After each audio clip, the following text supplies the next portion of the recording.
20 years, Jenn Mason has been a powerful local voice advocating for sexual health, freedom, and safety. She is the owner of Wink Wink, an inclusive, here's Wink Wink. Wink Wink is an inclusive, independent sex shop that offers information and education to people of all ages. She has also served as an elected member of the Bellingham School Board since 2017. Welcome, Jenn Mason.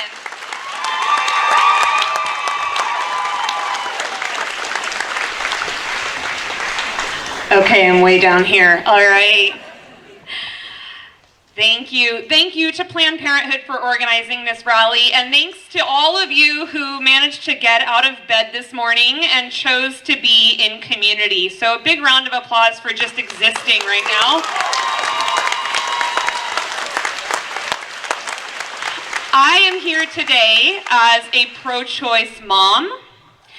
And I'm also here today as somebody who has experienced the tremendous relief of having an abortion 18 years ago.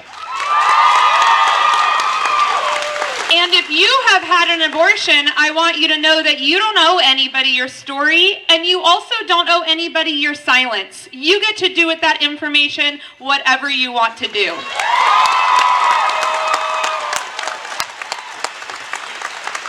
This is the first day of my life that I woke up and Roe v. Wade was not the law of the land.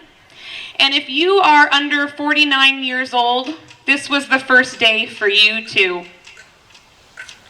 Make no mistake though, every day since January 22nd, 1973, anti-abortion lawmakers have been working towards this day. They tried to make the lives of people seeking abortion and people providing abortions so hellish that we would stop on our own, and we didn't. Healthcare professionals continued to provide abortions even when their lives were being threatened, and sometimes when those same healthcare professionals were killed, the rest carried on. Staff continued to unlock the doors of health clinics across the nation. Receptionists continued to answer the phones, even while being badgered by protesters.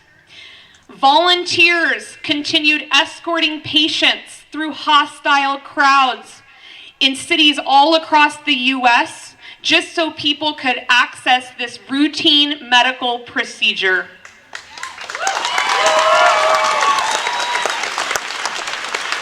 Today is a day of all the things, but I think it should also be a day of gratitude, because we would not have made it 49 years if not for all of the people who put their lives on the line to get us here where we are.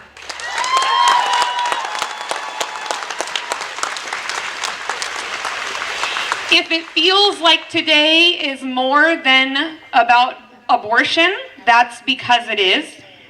It's about a lot of things. And the one thing that it's not actually about is saving children.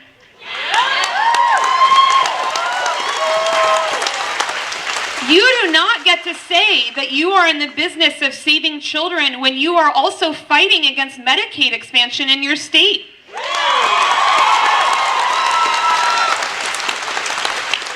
You don't get to say you're saving children when you supported abortion trigger laws, but you did absolutely nothing about gun reform for 28 years until this morning, even as children were being killed.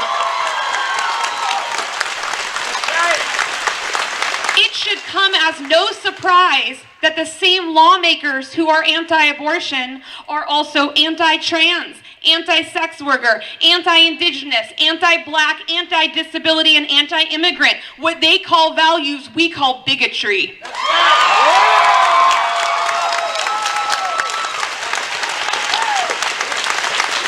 And that's because what the anti-abortion movement is actually about is deciding that there is only one valid way to be a human. They believe that they have the right to decide who we can sleep with, who we can love, who we can marry, what a family is, and what we can do with our bodies. This is not an anti-abortion movement. This is an anti-freedom movement. And if we don't watch out, they will come back to take more.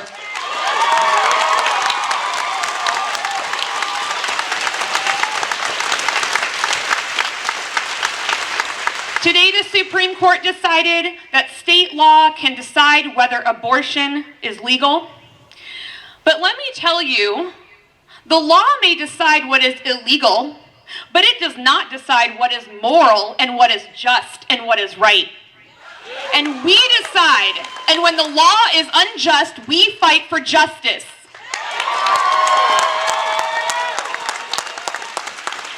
That means donating to candidates that are fighting for abortion access.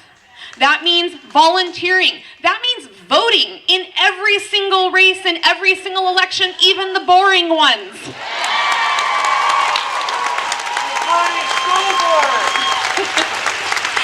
It means continuing to support Planned Parenthood and other organizations that will continue to fight for individuals to have access, and will also be advocating on the local, the state, and the federal level. This is a sad and enraging day. It's kind of all the things. I literally have all the things tattooed on my arm because of days like today. As much as I encourage you to be hard on issues, I encourage you to be soft on yourself and soft on others. I encourage you to work through your own hang-ups around sex and sexuality. Because those who do not really believe in their own right to be free will never really believe in other people's right to be free either.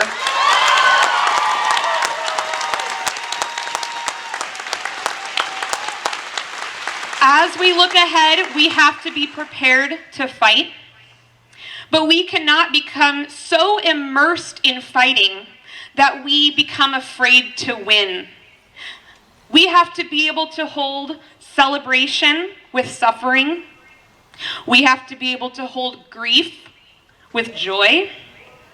We have to have guts, but we also have to have grace. Remember that in the face of pain, pleasure is resistance. In a culture that values grinding, rest is revolutionary. And in the face of a bigoted movement that says there's only one way to be a person, that being exactly who you are is an act of rebellion, even if it's only safe to do so in your own head.